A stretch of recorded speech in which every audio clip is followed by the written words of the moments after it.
ರಾಜ್ಯ ಉಚ್ಚ ನ್ಯಾಯಾಲಯ ಕೊಟ್ಟಿರ್ತಕ್ಕಂಥ ಮಧ್ಯಂತರ ತೀರ್ಪನ್ನ ನಾವು ಸ್ವಾಗತ ಮಾಡ್ತೇವೆ. ಯಾತಕ್ಕೋಸ್ಕರ ಅಂತ ಹೇಳಿದ್ರೆ ಕೇವಲ ಸಿಟಿ ರವಿ ಅವರಿಗೆ ಇವತ್ತು ಜಾಮೀನು ಸಿಕ್ಕಿದೆ ಅನ್ನೋ ಒಂದೇ ಕಾರಣಕ್ಕಲ್ಲ. ಜಾಮೀನು ಕಾನೂನಾತ್ಮಕವಾಗಿ ಅವ್ರು ಸಿಗಲೇಬೇಕಾಗಿತ್ತು. ಇವತ್ತು ಮಾನ್ಯ ಉಚ್ಚ ನ್ಯಾಯಾಲಯ ನೀಡಿರ್ತಕ್ಕಂಥದ್ದು ಸ್ವಾಗತ ಮಾಡ್ತೇವೆ. ಅದರ ಜೊತೆಗೆ ಸರ್ಕಾರಕ್ಕೆ ಒಂದು ಕಪಾಳ ಮೋಕ್ಷ ಮಾಡಿದ್ದಾರೆ. ಚಾಟಿ ಬೀಸ್ತಕ್ಕಂಥ ಕೆಲಸ ರಾಜ್ಯದ ಉಚ್ಚ ನ್ಯಾಯಾಲಯ ಮಾಡಿದೆ. ಏನು ಸಿಟಿ ರವಿ ಅವರಿಗೆ ಒಬ್ಬ ಜನಪ್ರತಿನಿಧಿಗೆ ಒಂದು ನೋಟಿಸ್ ಅನ್ನು ಕೊಡದೇನೆ ಪೊಲೀಸರು ಅರೆಸ್ಟ್ ಮಾಡಿರ್ತಕ್ಕಂಥದ್ದು ಸಂಪೂರ್ಣವಾಗಿ ಕಾನೂನು ಬಾಹಿರವಾಗಿ ಅರೆಸ್ಟ್ ಮಾಡಿದ್ದಾರೆ. ಇದು ತಪ್ಪು ಅನ್ನುವ ಮಾತನ್ನ ರಾಜ್ಯ ಉಚ್ಚ ನ್ಯಾಯಾಲಯ ಕೂಡ ಮಧ್ಯಂತರ ತೀರ್ಪಲ್ಲಿ ಹೇಳಿರ್ತಕ್ಕಂಥದ್ದು.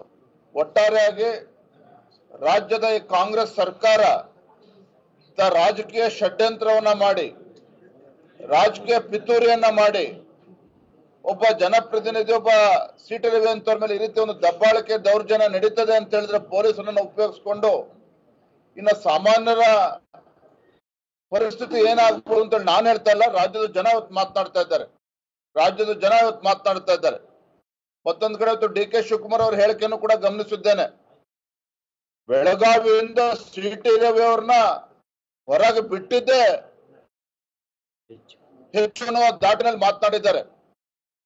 ಪ್ರಜಾಪ್ರಭುತ್ವ ವ್ಯವಸ್ಥೆನಲ್ಲಿ ಈ ರೀತಿ ಒಬ್ಬ ಸಚಿವ ಈ ರೀತಿ ಗುಂಡಾಗರ್ದಿ ಮಾಡ್ತಾರೆ ಆ ಸ್ಥಾನದಲ್ಲಿ ಕೂತ್ಕೊಂಡು ಅಂತ ಹೇಳಿದ್ರೆ ನಾನು ಮಾನ್ಯ ಮುಖ್ಯಮಂತ್ರಿಗಳಿಗೆ, ಮಾನ್ಯ ಡಿ ಕೆ ಶಿವಕುಮಾರ್ ಅವ್ರಿಗೆ ಹೇಳ್ತೇನೆ, ಭಾರತೀಯ ಜನತಾ ಪಾರ್ಟಿ ಕಾರ್ಯಕರ್ತರು ಏನ್ ಬಳೆ ತಡ್ಕೊಂಡು ಕೂತಿಲ್ಲ. ಈ ರೀತಿ ದೌರ್ಜನ್ಯ ದಬ್ಬಾಳಿಕೆ ಇವತ್ತೇನು ನೀವು ಮಾಡಿದ್ದೀರಿ, ಇವತ್ತು ತಕ್ಕ ಶಾಸ್ತಿ ಹೈಕೋರ್ಟ್ ನಲ್ಲಿ ಆಗಿದೆ.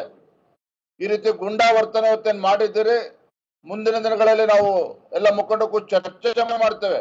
ಯಾಕಂದ್ರೆ it's complete human rights violation ಕೂಡ ಇಲ್ಲಿ ಆಗಿರ್ತಕ್ಕಂಥದ್ದು. ಹಾಗಾಗಿ ಏನು ಮುಂದಿನ ದಿನಗಳಲ್ಲಿ ಯಾವ ಕ್ರಮನ ಕೈಗೊಳ್ಬೇಕು ಪಕ್ಷದಲ್ಲ ಮುಖಂಡರು ಕೂತು ತೀರ್ಮಾನ ಮಾಡ್ತೇವೆ. ಮುಂದಿನ ಹೆಜ್ಜೆ ಏನಿರ್ಬೇಕು ಅಂತೇಳಿ ನಾಳೆ ದಿನ ಚರ್ಚೆ ಮಾಡಿ ತೀರ್ಮಾನ ಮಾಡ್ತೇವೆ.